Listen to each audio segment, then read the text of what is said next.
Masarap kumain ng gulay basta galing sa mga pananim mo at dahil alam mong ligtas ang mga ito at sariwa mo pang mailuluto.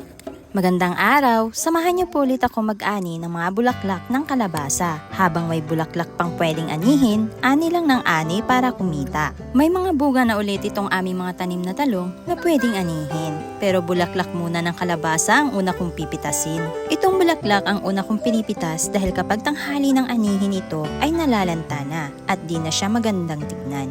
Dito sa unang area na kinukuhanan ko ng bulaklak ay medyo kokonti na ang aking mga nakukuha o naaani. Dahil marami na itong bunga, mag-aantay na lang din ako ng mga ilang linggo pa para pagulangin ang mga bunga nito. At pagkatapos ay pwede na ulit tayong magbenta ng bunga naman. Napakalaking tulong din ng bulaklak ng kalabasa sa aking pamilya dahil may araw-araw kaming income. Di man kalakihan ang pinagbebentahan, ang mahalaga ay may pambili kami ng bigas. Kung sa ulam naman, nako hindi natin problema yan. Unlimited ang gulay namin dito. Ipansasahog na nga lang ang kulang. Yun na lang ang kailangang bilhin. Dito ko na sa aming taniman mismo tinalian ang mga bulaklak na naani ko. Talagang kokonti na ang ani ko dito.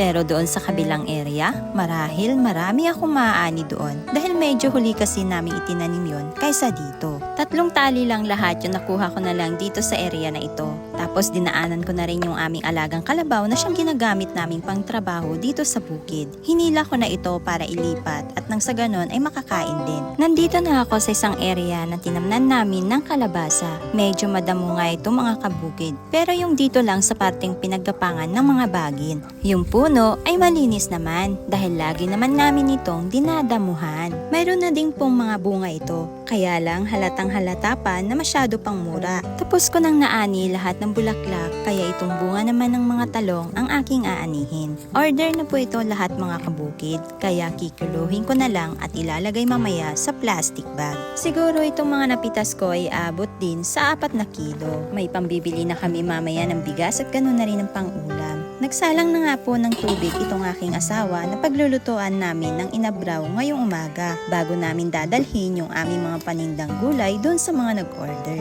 At yung asawa ko na din ang nanguha ng talbos ng kamote na dagdag doon sa aming lulutuin ngayon. Kumulo na yung sinalang niyang tubig kaya nilagyan niya na rin ito ng koros na siyang pansahog. At ako naman ay nanguha na rin ng dahon ng malunggay at pinatong ko na muna dito pansamantala sa planggana. At ito yung mga tirang bulaklak, nilagay ko na din po dito mga kabukid.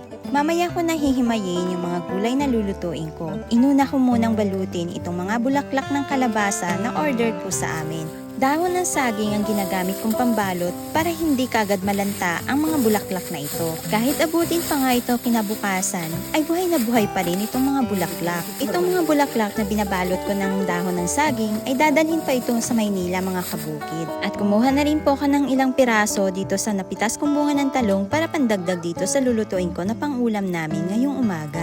Pagkatapos ko nga mabalot yung mga bulaklak ng kalabasa, hinimay ko na rin itong mga gulay na lulutuin ko para pang ulam namin ngayong almusal. Inuna ko munang hinimay itong mga bulaklak ng kalabasa at ganun sinunod ko na rin yung talbos ng kamote at hiniwa ko na din yung talong. Pinagsama ko na yung talbos ng kamote at ganun na rin yung talong dahil ito ang aking unang iluluto. Tinimplahan ko na ito ng betchin at bagong ang aking ginawang pampaalat dito sa aking niluluto ngayon. Tinunaw ko nga dito sa kumukulong tubig itong dilis na nandito sa bagoong. Tapos nung kumulo na ulit ito ay akin nang inilagay yung talong at ganun na rin yung talbos ng kamote. At nang medyo malambot na nga yung talong at kamote, nilagay ko na rin yung bulaklak ng kalabasa at dahon ng malunggay. Hindi naman lulutuin ito ng maiging-maigi mga kabukid kasi malulusaw yung bulaklak. At dahil luto na nga itong inabraw, nilagay ko na dito sa wooden bowl. Nilagyan ko rin ito ng kamatis or pinisaan ko ito ng kamatis na hinog. Siguradong mapapasarap na naman ang kain namin nito mga kabukid. Sakto, mamaya may lakas na naman na magtrabaho dito sa bukid pagbalik na mag-deliver ng mga produktong gulay.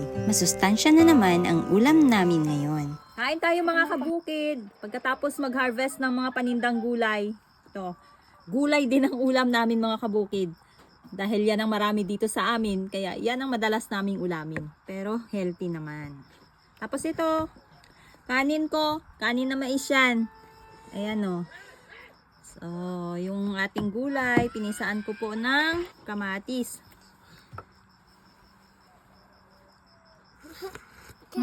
Kain tayo! Ganito talaga ang buhay ng isang nanay. Habang kumakain, sabay mo ring pakakainin yung iyong anak. Breastfeed po kasi yung aking bunso. Yun. Hanggang dito na lang mga kabukid. Maraming salamat sa inyong patuloy na panonood. See you in my next video.